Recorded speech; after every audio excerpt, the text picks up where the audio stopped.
ماما، نعم يا احمد، نعم يا ابني. انا عايز اكلمك في الموضوع. اتفضل يا حبيبي. بص بالك تمشيني تروح او اروح اقعد عند بابايا تاني. هعمل يا احمد، والله يا ابني لو بايدي، والله لو بايدي ما خليك تمشي، احطك في حبايه عينيا واقفل عليك.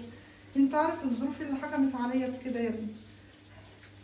انت عارف ان انا يوم ما اتجوزت الراجل ده، من يومي وانا قلت له متفق معاه انا وابني، قال لي ماشي، ده انا هحطه في عينيا. واصبح اليومين دول بيعاملك معامله وحشه، انا مش مستحمله. وبيقول لي يا انت يا ابنك، يا اما طلاقك يا ابنك. انا دلوقتي لو اترميت في الشارع انا ماليش حاجه، انا ماليش حد يا احمد.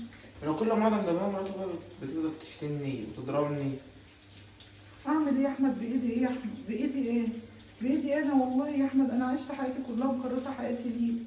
انا كنت واخداك يعني ابوك طلقني ورماني في الشارع وانت حته لحمه حمرا. كنت حته لحمه حمرا لسه صغيره على ايدي. فضلت اشتغل عند دي وعند دي وعند دي عشان اربيك.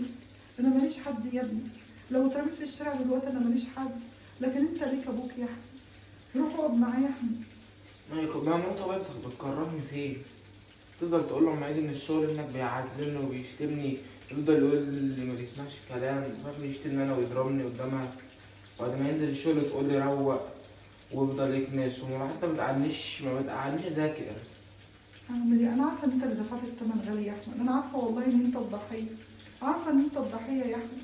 بس والله هو قدر ومكتوب يا ابني ونصيب. انا لو اعرف ان انت اللي هتدفع الثمن كنت زماني استحملت وعشت عشان خاطرك. بس والله يا ابني انا كنت متعذبه وكان مبهدلني واخواته مبهدلني وامه مبهدلاني. عشان كده مستحملتش واتطلقت. لكن انا لو اعرف ان اللي هيحصل لك ده انا كنت استحملت القرف كله عشان خاطرك. انا عندي ان انا انزل الشارع واشتغل واصرف على نفسي، بس ما اروحش اقعد معاهم هناك في البيت. يا احمد روح يا احمد اقعد مع ابوك وانا هكلمه واقول له يعني خلي بالك من احمد. ماشي وخلي ماشي. مراتك تعامله كويس. ما هي قدامه بتفضل تقول لي احمد انت حبيبي ومش عايزك تعالى اقعد معايا، وبتفضل تعاملني قدامه حلو قوي. بعد ما يمشي انا عارفه ان انت الضحيه هزقني. يا احمد، انا عارفه ان انت الضحيه يا احمد. وبنصح كل اب وكل ام يستحملوا عشان خاطر عيالهم، ويعدوا عشان خاطر عيالهم. لان العيال هي اللي بتدفع الثمن غالي.